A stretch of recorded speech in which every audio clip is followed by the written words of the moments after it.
Losing 20 pounds in 30 days. According to Tim Ferriss in his book, The 4-Hour Body, it is possible. And in this podcast, I'll analyze the prescription that he gives to identify, is this a real, legitimate way, a strategy for cutting 20 pounds in 30 days? Tune in and take notes. Welcome to the CrossFit Edwardsville Community Podcast, where we hear and learn from our coaches, CrossFitters, and Glen Ed community leaders. Now, here are your hosts, Dallas and Greg. One of the things that I know after having thousands and thousands of conversations with so many people of so many different walks of life is that almost everybody that goes to the gym on a regular basis wants to look like they go to the gym on a regular basis. They want it to be obvious, from like visible on their body, that you can tell they work out and they're in shape. They can take care of themselves. They have a certain look of an athlete. They look like a badass. You can tell they've got good muscle. They're strong. They carry themselves in a certain way. And everybody also knows that abs are made in the kitchen, and that being lean and healthy is definitely a function of how well you have your diet dialed in. How well do you eat? How healthy is your nutrition fare, right? And one of the neat things that I've found as I've studied so much different literature on the topic of healthy eating, there's a lot of different perspectives and approaches that can work for people, but there are certain core principles that seem to be universal. And I've definitely seen some of that to be true as I look to The 4-Hour Body by Tim Ferriss, author of the number one New York Times bestseller, The 4-Hour Work Week. In his book, The 4-Hour Body, An Uncommon Guide to Rapid Fat Loss, Incredible Sex, and Becoming Superhuman, one of the chapters in here is discussing what he calls the slow-carb diet, subtitled How to Lose 20 Pounds in 30 Days Without Exercise. And he outlines a strategy that he calls the slow-carb diet, better fat loss through simplicity. In this strategy, he's got 5 core rules that he follows, which are simple and very actionable. And having gone through this, I do believe that if you actually took these steps and put them into action, you'd probably see a pretty significant change in your physical body. You would look definitely different, especially if your start point is just kind of doing whatever, or the standard American diet, or if you're not following any plan right now. Almost assuredly, if you follow these 5 steps, you're probably going to see a meaningful change in your body in a way that'd probably be very exciting for you. You would probably see better change than you've seen in a while. So what are these 5 steps, these 5 rules from Tim Ferriss? Let's get into the steps that he says will help you produce 20 pounds of weight loss in 30 days. In fact, the way that he put it here in the book is, if the founding fathers could sum up our government in a 6-page constitution, these 5 steps are all we need to summarize rapid fat loss for 99.99% of the population. Followed to the letter. I've never seen it fail. Never. End quote. So let's get into these 5 rules. Rule number 1 of the slow carb diet, how to lose 20 pounds in 30 days. Rule number 1, avoid white carbohydrates. What does he mean? Avoid any carbohydrate that is or can be white, such as all bread, rice, including brown rice, cereal, potatoes, pasta, tortillas, and fried food with breading. Any of these would be off plan and should be avoided. Why? So here is a scientific reason he's cited for avoiding what he calls the whiteys. Chlorine dioxide is one of the chemicals used to bleach flour or to make stuff that's brown back to white or whatever. And combined with residual protein, it forms alloxin. Researchers use alloxin in lab rats to induce diabetes. That's right. This is actually used to produce diabetes, which is bad news for you if you eat anything that's white or enriched. So avoid all of these things. Now, what's interesting about this rule is it's one of the core tenets that I personally myself follow, generally speaking. I have some exception for white rice, but all the other stuff he's talking about here is all stuff that I personally avoid also, and has helped me keep my body fat percentage below 10% month after month, year after year. At this point, I think I'm now at decade over decade. It definitely helps. Why?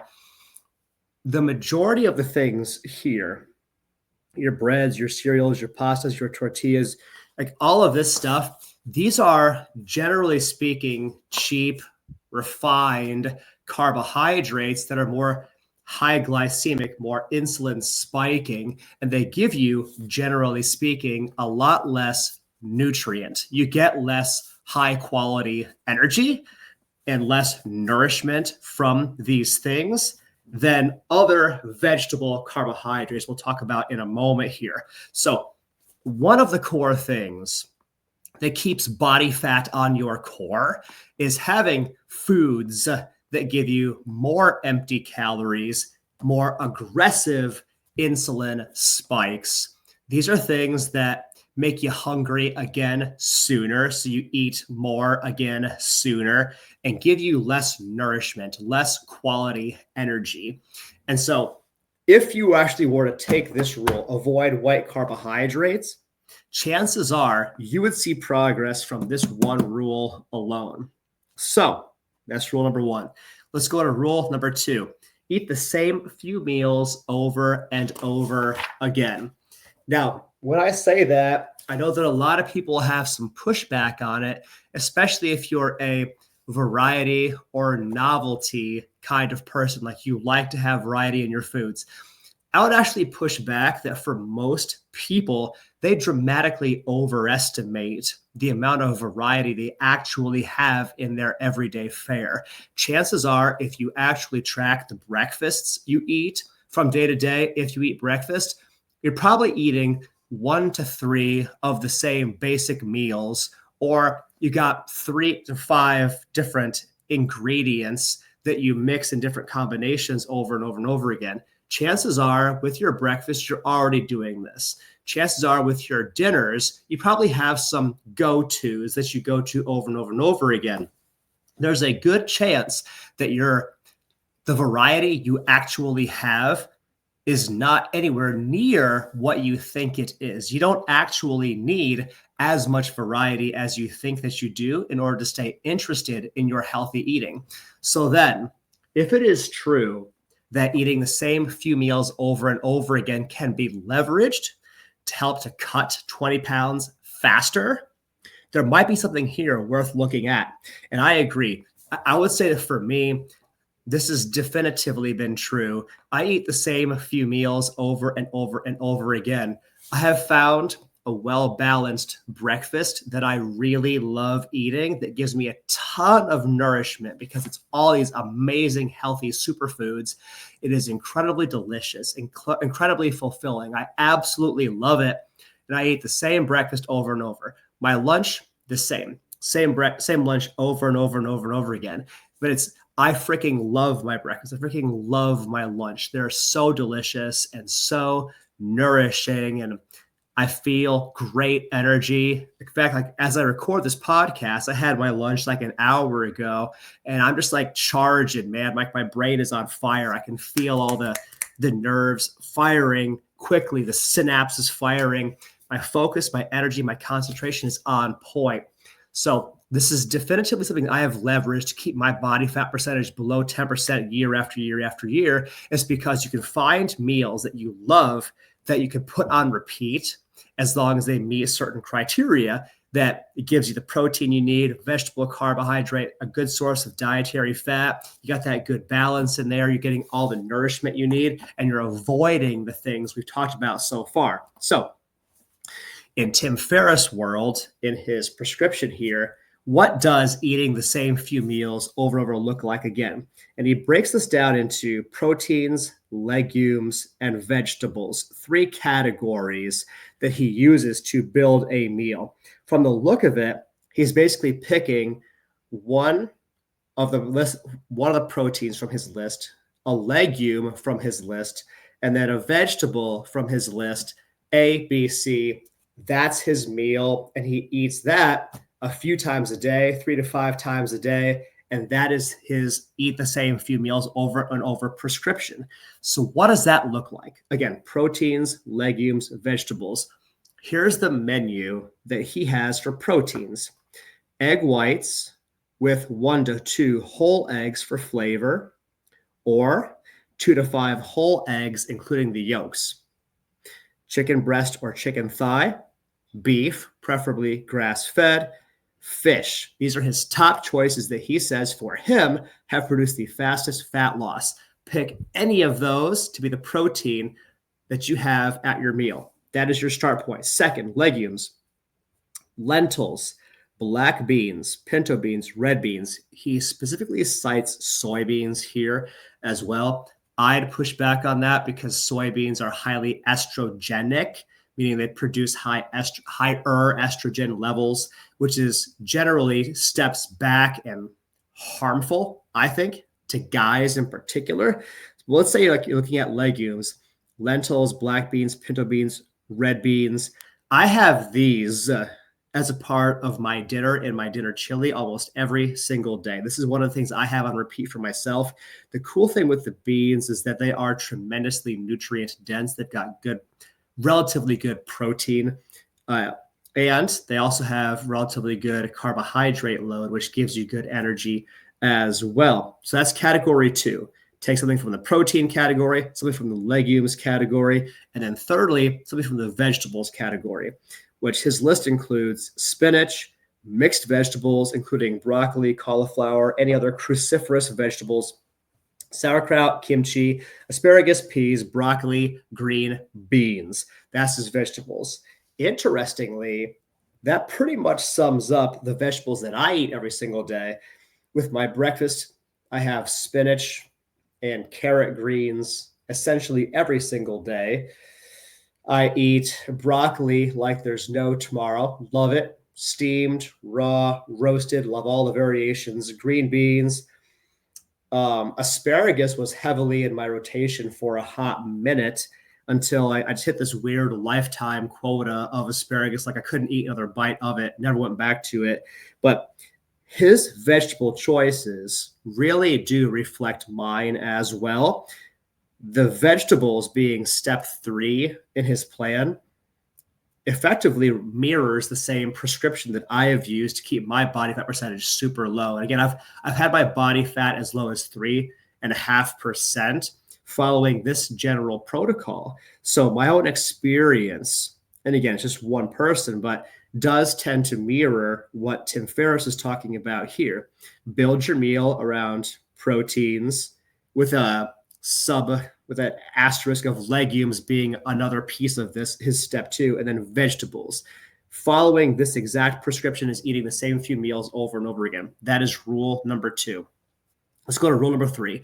Don't drink calories. Why does he say that?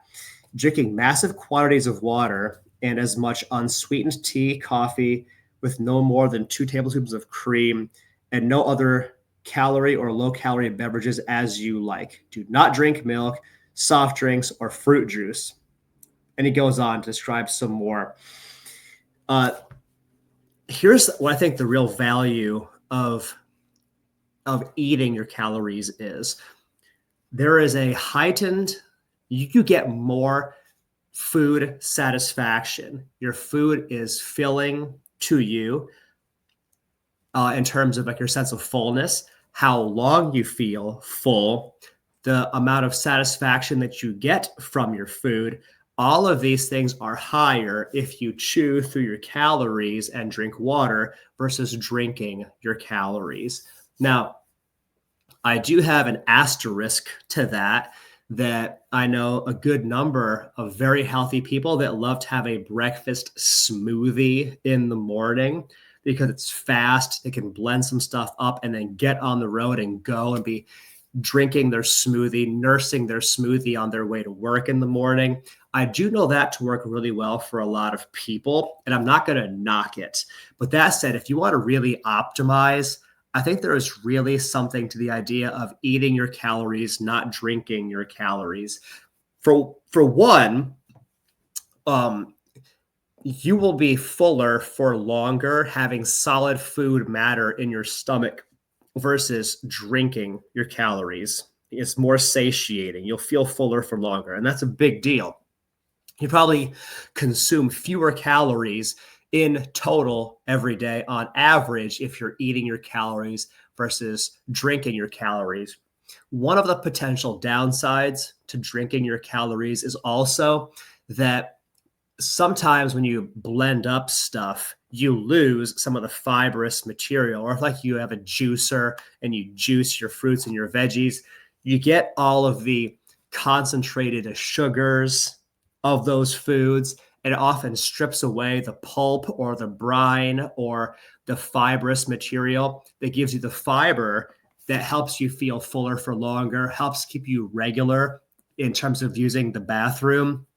So you can actually lose a lot of benefit and potentially step into harmful territory by having too much sugar if you're blending up stuff into a sweet concoction, a sweet confection that you drink versus eat. So I think I could get behind this. And for the record, I don't drink my calories either. I got some black coffee here. I drink some black coffee. There's no calories in that. I drink a ton of water every single day. I don't do smoothies anymore. Did once upon a time, but again, for all the reasons I've talked about here, I just think that eating calories is a better approach than drinking calories. So I support this rule number 3. Let's go to rule number 4. This is probably going to be very controversial for some people. Rule number 4 from Tim Ferriss, 4-Hour Body for Cutting 20 Pounds in 30 Days. Don't eat fruit. He says humans don't need fruit 6 days a week, and they certainly don't need it year-round. If your ancestors were from Europe, for example, how much fruit did they eat in the winter 500 years ago? Think they had Florida oranges in December? Not a chance. But you're still here, so the lineage somehow survived. And he's got a couple of exceptions to the no fruit rule. His exceptions are tomatoes and avocados, which tomatoes are actually botanically vegetables anyway. So that might be a partial explanation. And then avocados in moderation, he also says, is an exception for biochemical reasons. Otherwise, he says, say no to fruit and its principal sugar, fructose, which is converted to glycerol phosphate more efficiently than almost all other carbohydrates. Basically, what he's saying is that fruit has some natural sugars. We call it fructose in the biz. And the fructose is one of the things that if you have a lot of it, it can be problematic. It is higher glycemic than all the other vegetable carbohydrates we talked about earlier. Yes.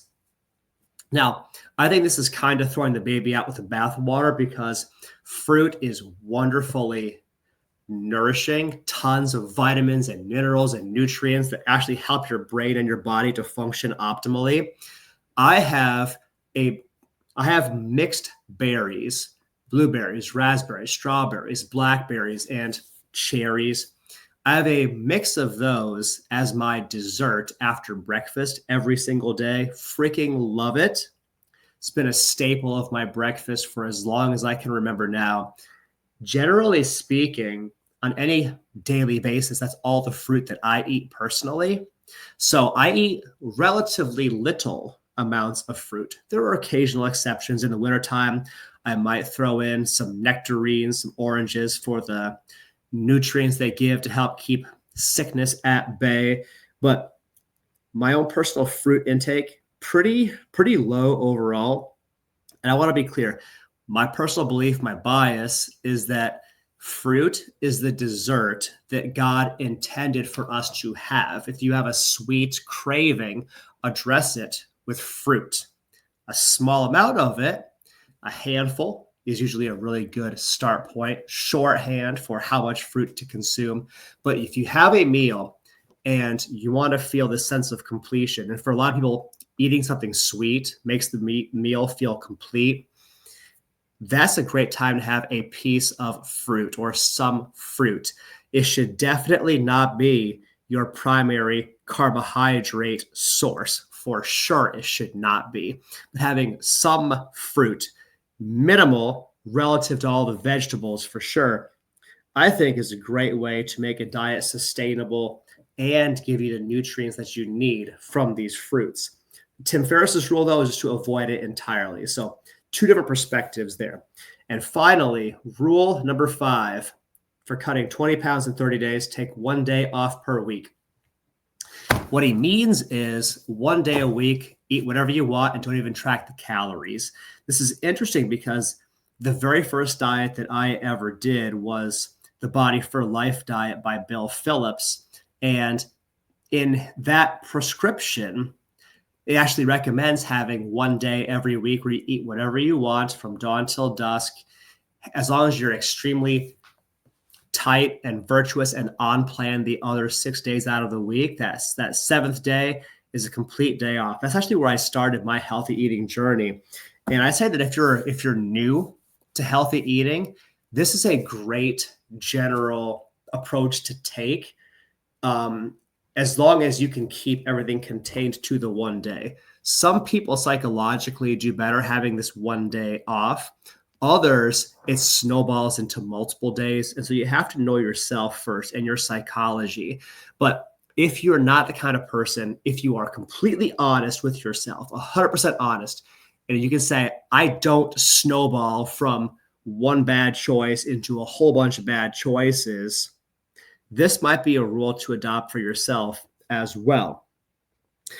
The way that it works in my brain, I started by taking 1 day off per week and then quickly realized that I love my breakfast. I love my lunch. So the only meal after a minute that I was actually doing a cheat meal was dinner on that 7th day. And so I was having 1 cheat meal per week. And then I cut that down to 1 cheat meal per month over time. And then eventually, as a lot of you guys know, now I eat on plan all year round with the exception of Halloween. But that was my trend line. My trend line was to become prescriptively more virtuous and more on plan, more focused over time. But this could be a really helpful shorthand. 6 days a week, eat perfect. 1 day a week, eat whatever you want. No calorie counting. And then enjoy your cheat day. So to recap what we've learned here, the Slow-Carb diet by Tim Ferriss, aka How to Lose 20 Pounds in 30 Days. Rule number 1, avoid all white carbohydrates. Number 2, eat the same few meals over and over again, building your meals with protein, legume, vegetable. Rule number 3, don't drink calories. Number 4, don't eat fruit. Rule number 5, take 1 day off per week. These are simple steps, but what I see across thousands and thousands of people trying different things, these are pretty darn good rules for eating in a healthy way that nourishes your body and helps you to minimize your body fat. So I think it's worth a try. If you're especially like you're not following any game plan whatsoever right now, and this plan intrigues you, take it and run with it for 30 days. Be exactly to the letter. Follow it to the letter, and then let us know what results you get in the comments below. We would love to hear from you about how it went for you and the results it produced for you. For now, I thank you guys for the gift of your time and your attention, and we will see you in the next episode. Thanks for listening to my dad's podcast. For more useful tools and guidance, go to CrossFitEdwardsville.com and feel free to like, share, subscribe, and leave your thoughts in the comment sections down below. See you in the next episode.